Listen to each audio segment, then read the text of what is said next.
Okay, so on the previous term, we have studied about torque and angular momentum. Okay, torque is also called as the moment of force. That is, it is force into the perpendicular distance from the axis of rotation, whereas angular momentum is called as the moment of linear momentum. That is the linear momentum multiplied by the perpendicular distance from the axis of rotation. Okay, now let's find out the relation between torque and angular momentum. So write down relation between tau, that is torque, and angular momentum L. Okay, we know that angular momentum vector is written as R cross P vector. Angular momentum is the cross product of R and P vectors. Okay, now let us differentiate it with respect to time both sides. That is d by dt of L and d by dt of R cross P vector. Okay, d by dt of L is equal to d by dt of R cross P vector. Okay, dl by dt.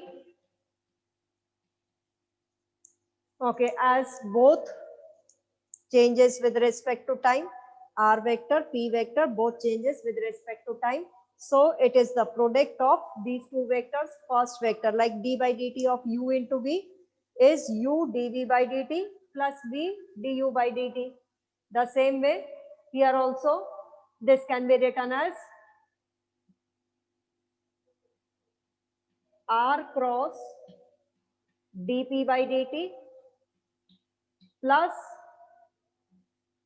dr by dt cross p vector. Okay, u into v, u dv by dt plus v du by dt. Okay, this is du by dt cross p vector. Okay, now R cross dp by dt, momentum, linear momentum, mass into velocity. Okay, so this you can write it as m into v. Okay, or we know that the rate of change of linear momentum is force. F is equal to dp by dt plus dr by dt, which can be written as velocity vector. Dr by dt is velocity vector cross p vector. P vector is mass into velocity. Okay, r cross f vector. We have already studied r cross f vector is tau vector. R cross f is torque vector. Now here you can take this m outside v cross v vector. The vector product of two equal vectors, a cross a, we know that a cross b is vector is equal to ab sin theta. If both are equal vectors, that is the angle between them is 0 degrees. That is v into sine of 0 angle between them. And sine 0 is 0. So what is this v cross v vector? We know that the vector product of two equal vectors is 0. So tau vector and this is 0. So hence the relation between tau and dl by dt is tau vector is equal to dl upon dt vector. Okay, from here we start. L is equal to r cross p vector. Differentiate both sides with respect to time. Okay, as it is the product of two vectors, so u into v, u dv by dt plus du by dt into v. Okay, dp by dt is force and dr by dt is velocity vector. Now p vector can also be written as mass into velocity vector. Now v cross v vector is 0 vector. So hence tau vector is equal to dl by dt. So the relation between torque and the angular momentum is torque vector is equal to the rate of change of angular momentum. Okay, like in the linear motion, we have F is equal to dp by dt. Here in the rotational motion, in place of force, the force which is producing the turning effect, that is tau. In place of linear momentum, angular momentum will be there. Okay, in linear momentum, the equation is F is equal to dp by dt. Okay, so in place of F in rotational motion, that will be the turning effect of the force tau. In place of linear momentum, it will be angular momentum. So tau is equal to dl by dt. Okay, from here we'll study the conservation of angular momentum. Conservation of angular momentum states that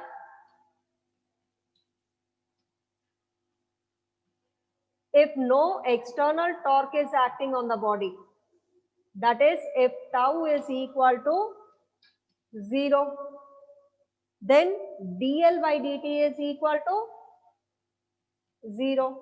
That is L is constant. So if no external torque is acting on the body, then its angular momentum remains constant. Okay, this principle we call it as the principle of conservation of angular momentum. What is conservation of linear momentum? We have F is equal to dp by dt. If no external force is acting, P is constant. The linear momentum is constant. Here no external torque is acting, the angular momentum is constant. Okay, so conservation of angular momentum. No external torque acting on the body, its angular momentum remains constant. Okay, so you can write down, first write like this, if tau is equal to 0, dl by dt is 0. The differentiation of a quantity is 0, it means that quantity is constant. The differentiation of any constant quantity is 0. So it means L is constant. So write down, if no external torque is acting on the body, if no external torque is acting on the body, then its angular momentum remains constant. Then its angular momentum remains constant.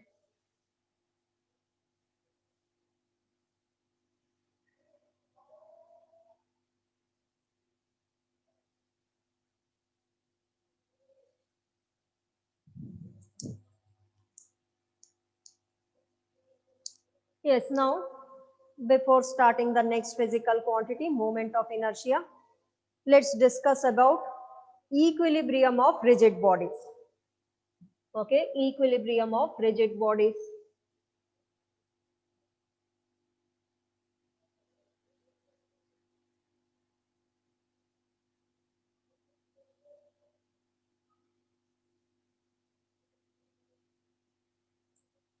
Okay, write the heading, equilibrium of rigid bodies.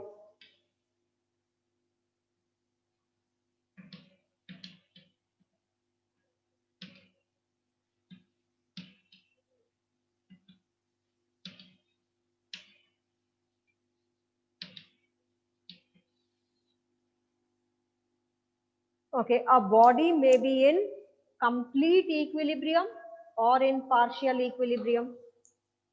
Okay, any body may be in complete equilibrium or partial equilibrium. Okay, so first we'll discuss complete equilibrium. Complete equilibrium means it is in translational equilibrium as well in rotational equilibrium. Then the body is said to be in complete equilibrium. Okay, the total equilibrium, that is the body is in translational as well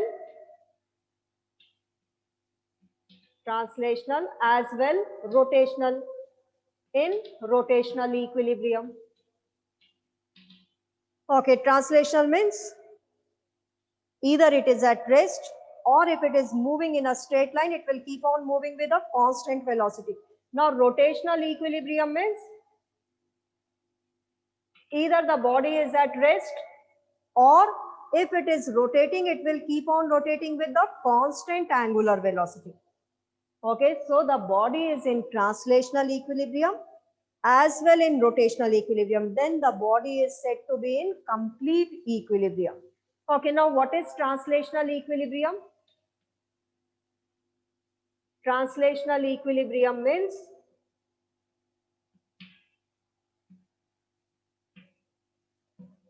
no external forces acting on the body. Okay, translational equilibrium means external force is zero. And we know that force is equal to the rate of change of linear momentum. No external force is acting.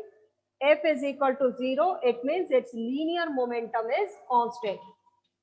It means its linear momentum is constant, and linear momentum is mass into velocity. P is m into v. So it means its velocity is constant. So translational equilibrium means either the body velocity is constant. Velocity is constant means either the body is at rest, or if it is moving, it will keep on moving with the constant velocity. When no external force is acting, right? In the same manner, translational equilibrium, no external force is acting, F is equal to 0. And we know F is equal to dp by dt. So it means P is constant. P means mass into velocity. Mass is always constant. Mass of the body is constant. So what is constant? Velocity is constant. So what is meant by translational equilibrium? No external force is acting. So the body may be either at rest, or if moving, moving with a constant velocity. So write down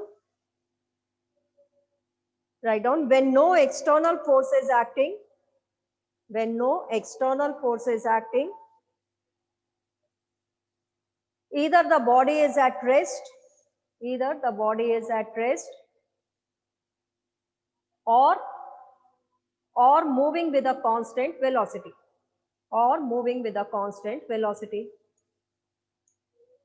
Okay, now rotational equilibrium.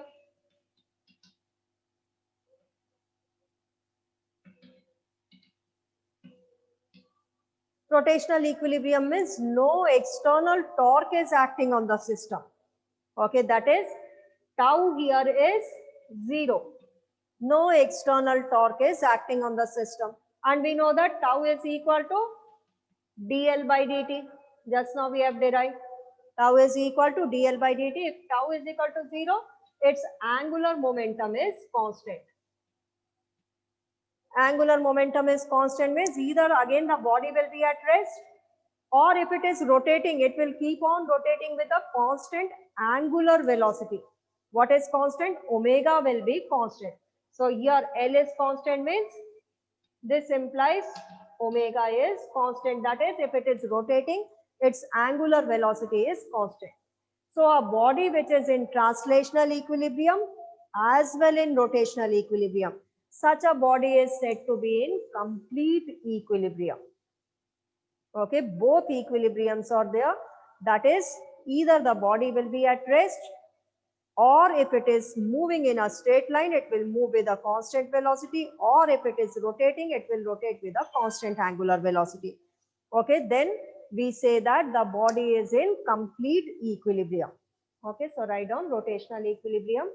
So write down, if no external torque is acting,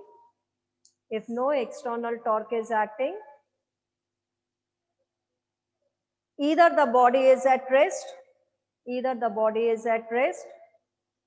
or rotating with constant angular velocity,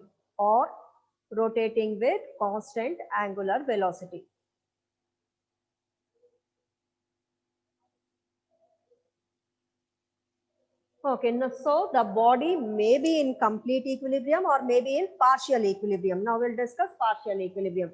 Complete equilibrium we have discussed. Complete equilibrium means it is in translational equilibrium as well in rotational equilibrium. Translational equilibrium means no external forces acting. So it is either at rest or moving in a straight line with a constant velocity. Rotational equilibrium means no external torque is acting. So its angular momentum is constant, that is the angular velocity is constant. That is, either the body is at rest or rotating with a constant angular velocity. Then the body, if it possesses both type of equilibriums, we say that the body is in complete equilibrium. Okay, so these are the two types of equilibriums. Translational means the straight line motion. Okay, rotational means the body is rotating. So it should be in both type of equilibriums. Then we say that the body is in complete equilibrium. Now the next is partial equilibrium.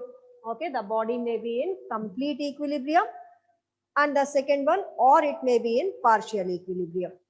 For complete equilibrium, both the equilibriums should be there. It should be in translational as well in rotational equilibrium. Okay, now we'll discuss the body can also be in partial equilibrium. The body can be in partial equilibrium. For complete equilibrium, we have seen that it is in both type of equilibriums, translational as well as rotational. Now for a body to be in partial equilibrium, either it is in translational equilibrium, not in rotational equilibrium, or it is in rotational equilibrium, not in translational equilibrium. That is, one of the equilibrium is there. Okay, either in translational equilibrium or in rotational equilibrium. Complete equilibrium, both equilibriums should be there. Okay, so here either in translational equilibrium or in rotational equilibrium.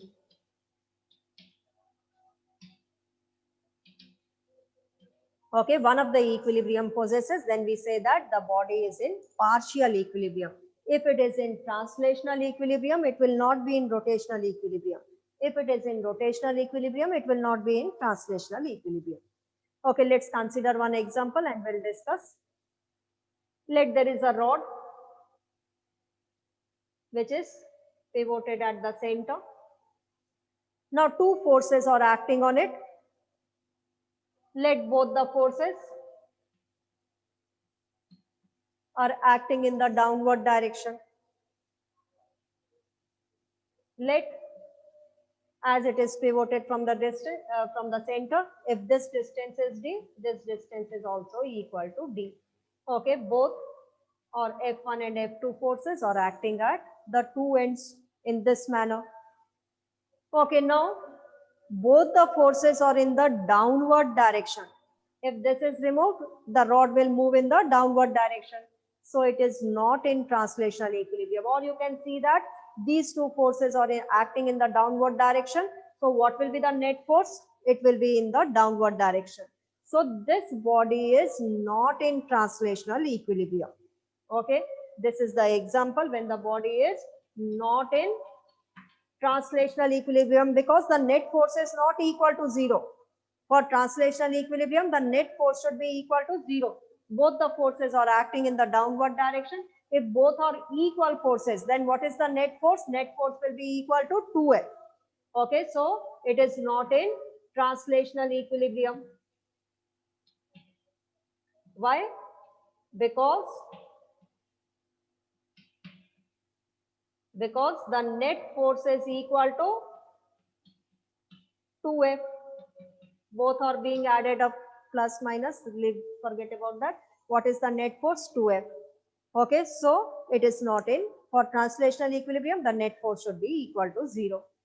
Okay, now this force will try to rotate the body from wherever it is pivoted. That is, it will try to rotate in this direction. That is, some torque will be acting. And what will be the torque? Torque is equal to force into perpendicular distance. Okay, that is, it will be equal to F into D. Whereas this force, okay, any type of force which will try to rotate the body will be directed wherever the body is pivoted. Okay, so this force will try to rotate. Again, in the torque will be acting, which is equal to F into D. But here you see that this torque or this moment of force, it is trying to rotate in the anti-clockwise direction, whereas this torque is trying to rotate in the clockwise direction. Now, anti-clockwise moment of force is taken as positive, clockwise moment of force is taken as negative. So, what is the net torque acting on the body?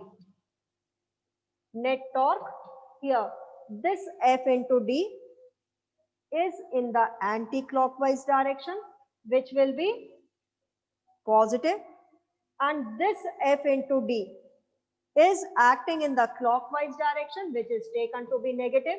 So what is the net tau? Net tau is equal to 0, and hence the body is in rotational equilibrium.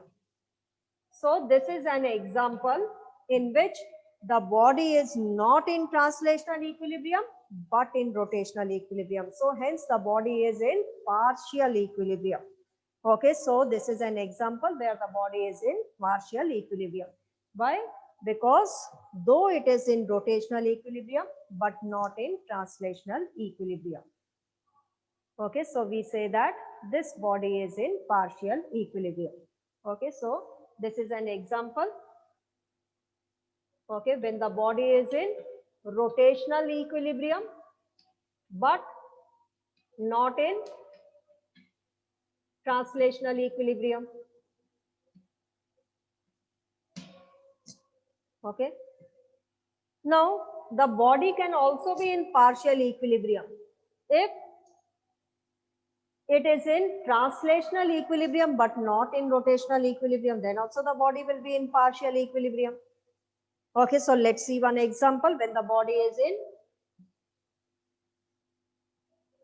translational equilibrium but not in. Okay, this is the second case for partial equilibrium. The body is in translational equilibrium, not in rotational equilibrium. Okay, the same rod,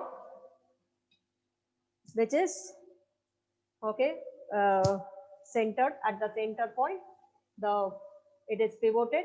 Let here the force acting is F. Two equal and opposite forces are acting at the two ends, one in the upward direction, one in the downward direction. If this distance is d, this distance is also d. Okay, as it is supported at the center, so these distances are equal. Okay, now let's find out the net force acting on this rod. Upward force positive, downward force negative. So what is the net force? Net force here is equal to F minus F, which is equal to 0. So hence the body is in, this rod is in rotational equilibrium. So this rod is in rotational equilibrium. Okay, now this force tries to rotate along this direction. This force tries to rotate along this direction.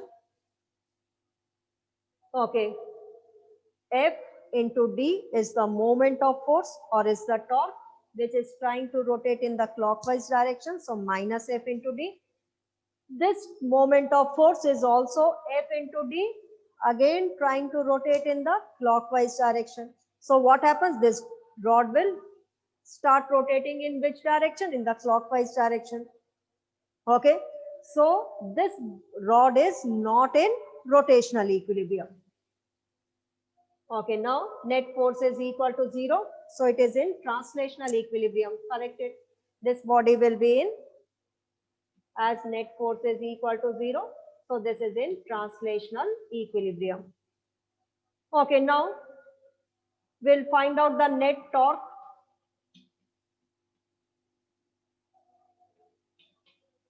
F into D, clockwise, according to the sign convention, we take it to be negative. F into D, again clockwise, minus F into D. So this is equal to minus 2F into D. So the net tau is not equal to 0. Net tau is not equal to 0. Hence, the body is not in rotational equilibrium, though it is in translational equilibrium, but not in rotational equilibrium. Hence, the body is in partial equilibrium. So, the body can be in, or any rigid body can be in complete equilibrium as well in complete equilibrium or in partial equilibrium.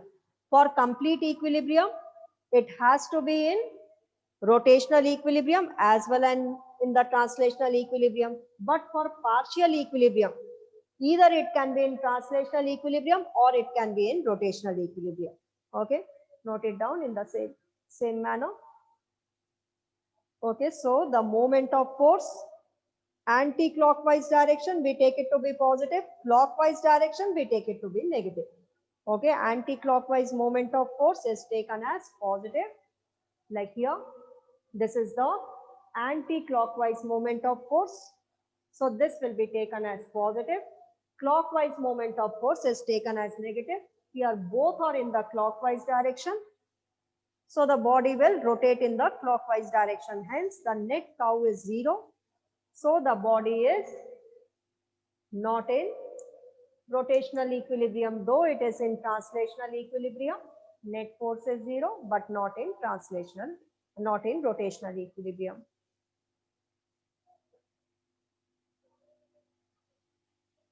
Okay, on this example, there is one principle which is called as principle of moments. Okay, principle of moments, which states that, write the heading, principle of moments.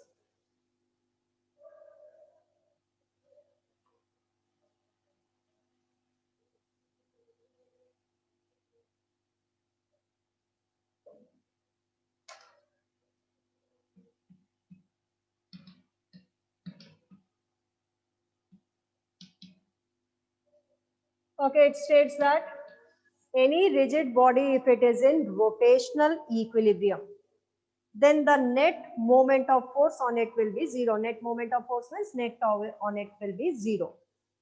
Okay, so write down. If a rigid body is in rotational equilibrium, if a rigid body is in rotational equilibrium, then the net tau, net torque, or the net moment of force acting on it is 0. Net moment of force acting on it is 0.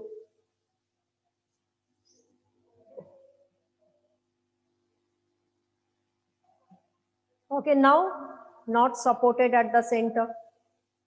Let two forces are acting at the two ends. This distance, let it is equal to d1. This distance, let it is equal to d2. And the forces are also different which are acting at the ends. Let they are F1 and F2.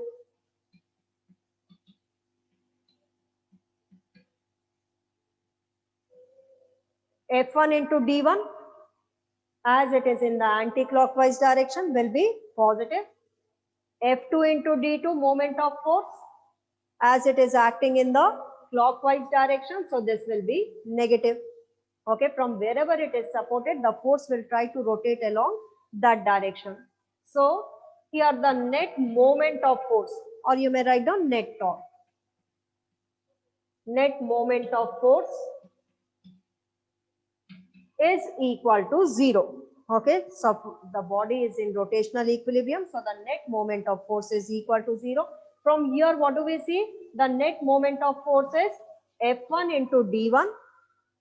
This is in the clockwise, minus F2 into d2 is equal to 0. That is F1 d1 is equal to F2 d2. This is the principle of moment of force. Okay, so a body, if it is in rotational equilibrium means the net tau is 0. So if a body is in rotational equilibrium, then F1 d1 is equal to F2 into d2.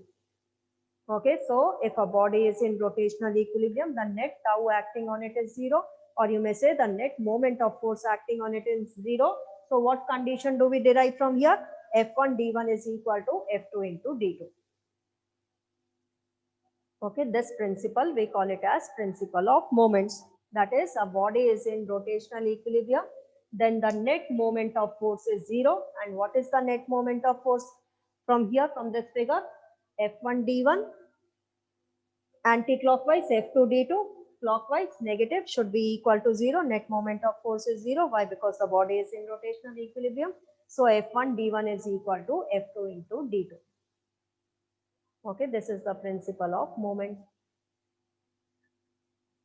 Okay, now the next topic is moment of inertia. The next physical quantity which we have to study is moment of inertia. Okay, so we have studied about moment of force which we call it as torque. Moment of linear momentum, which we call it as angular momentum. Now moment of inertia, moment, moment of inertia. Okay, first let's come to the linear motion and study moment of inertia in case of linear motion. What is meant by inertia? Inertia means a body which is at rest will try to remain in the state of rest, or if a body is moving with a constant velocity, it will keep on moving with the same constant velocity unless some external force is applied on. This property of the body we call it as linear inertia. Okay, now rotational inertia. Rotational inertia means a body which is at rest will try to remain at rest only, and a body which is rotating with a constant angular velocity will keep on moving with the same constant angular velocity unless some external torque is acting on it. Okay, if a body is at rest, you apply the torque, it will start rotating. A body which is rotating, okay, with a constant angular velocity, apply anti-torque so that it comes to rest. Okay, and this property of the rotating body we call it as the rotational inertia. Okay, linear inertia for linear motion, a body which is at rest or moving with a constant velocity will remain in the same state unless some external force is applied.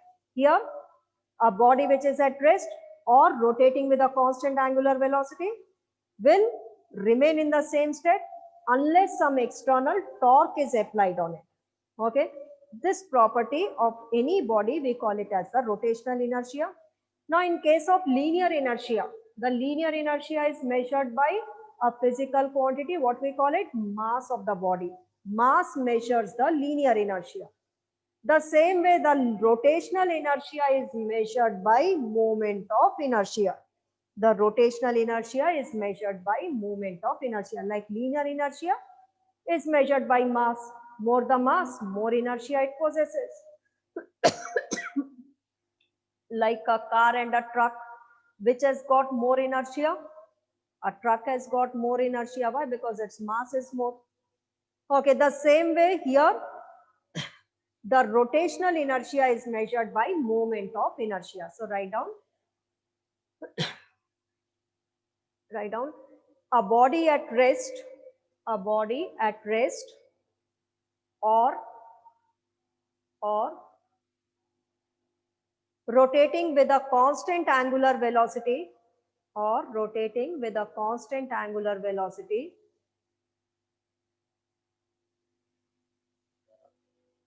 remains in the same state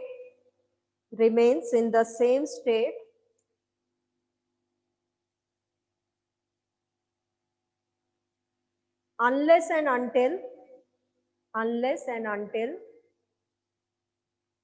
some external torque is applied on the body. Some external torque is applied on the body.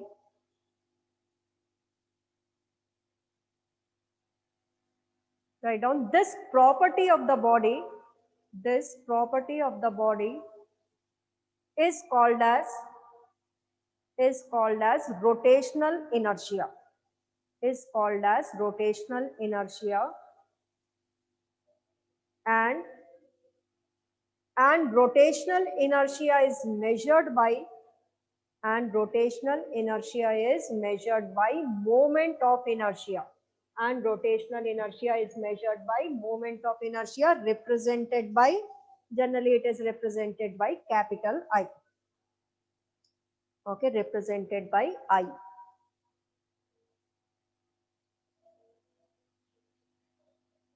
Okay, now mathematically let's see what is the expression of moment of inertia. Let there is some rigid body and this is the axis of rotation. That is the body, rigid body is rotating about this axis.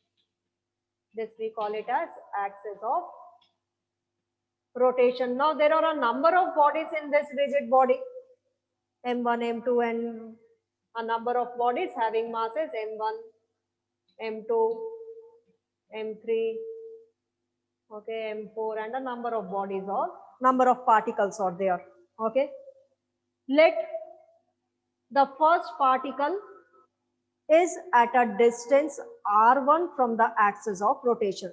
That is the perpendicular distance between the first particle whose mass is m1 from the axis of rotation. Let it is r1. For the second particle, let it is r2. Third particle r3 and so on. Now the moment of inertia is summation of, or first write down, is equal to the moment of inertia of the first particle. The moment of inertia of the first particle is mass of the first particle into square of the perpendicular distance from the axis of rotation.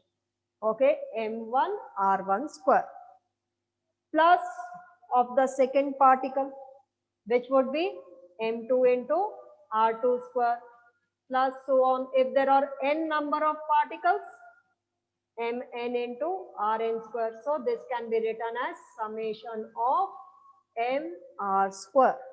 Okay. For the ith particle you may take, where I is varying from 1 to n.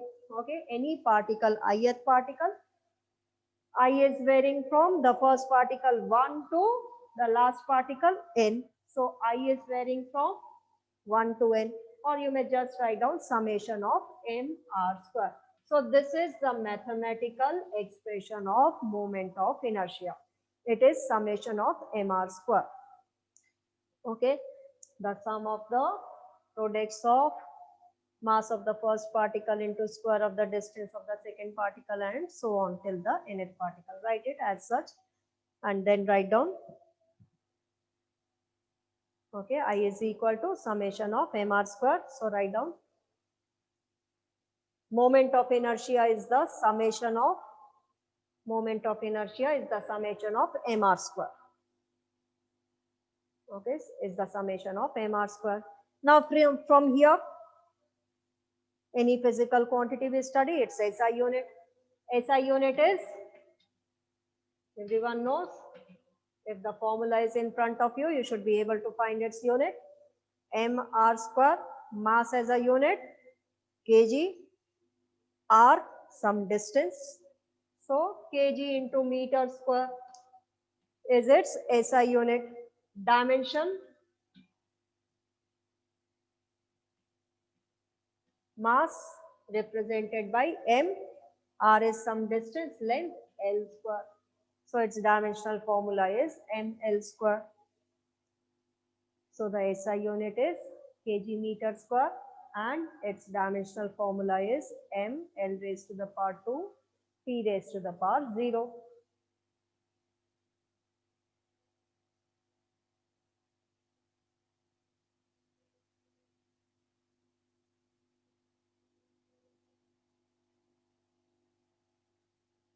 Okay, now here we'll discuss radius of gyration. Okay, tomorrow we'll continue. We have exceeded the time.